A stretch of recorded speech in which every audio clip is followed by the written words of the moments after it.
गोपालगंज।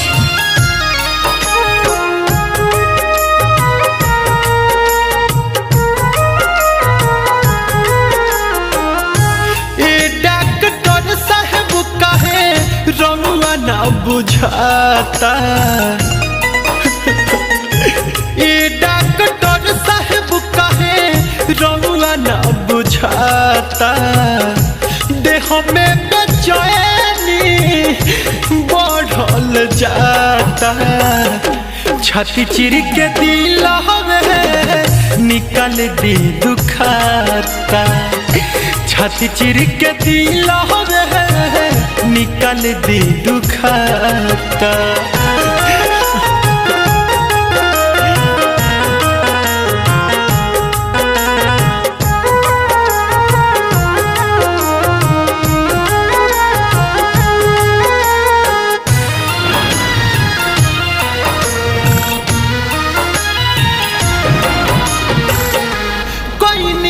गलती कौन हो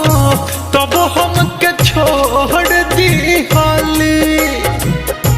प्यार में गम हमके तोहफा भी जोड़ दी हाली।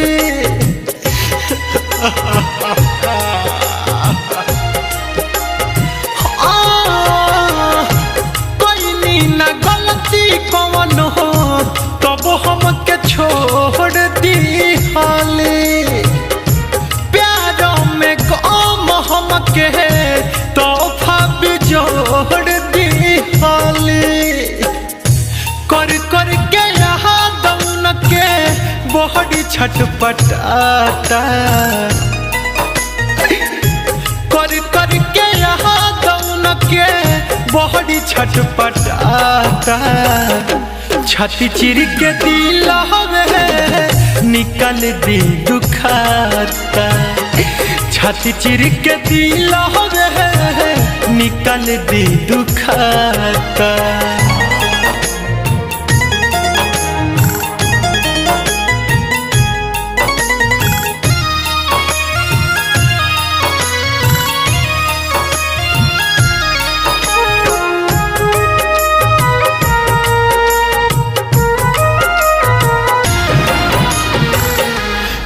डॉक्टर साहब चाहे देहती जहर के सुई लाके, भूल गईली कैसे सुनी वादा कसम मौत खाके,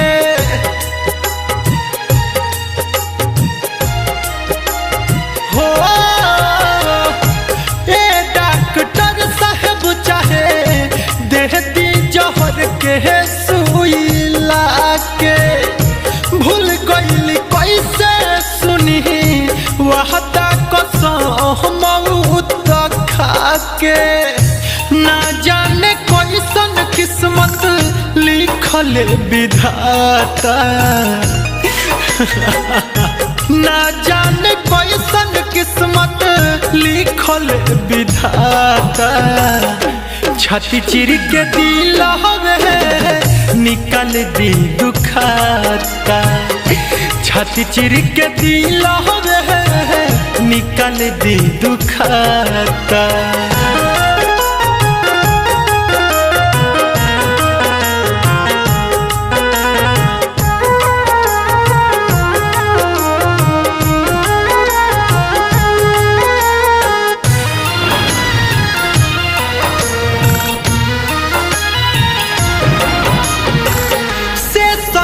थमान जब भी रहता रे पीटी पीट के छतिया,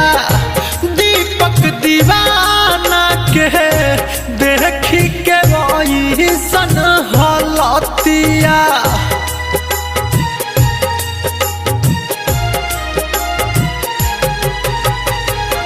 से सना थमान जब भी रहता रे पीटी पीट के छतिया, दीपक दीवाना के देखी के ओइसन हलतिया, लड्डू सारा माँ से जोड़ली हली नाता, लड्डू सारा नाता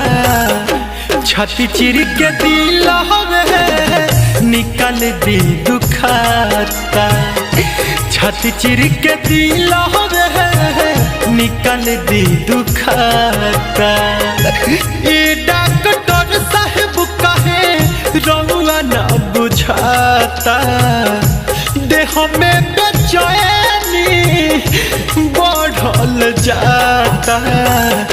छाती चिर के दिल हवे निकाल दी दुखाता छाती चिर के दिल हवे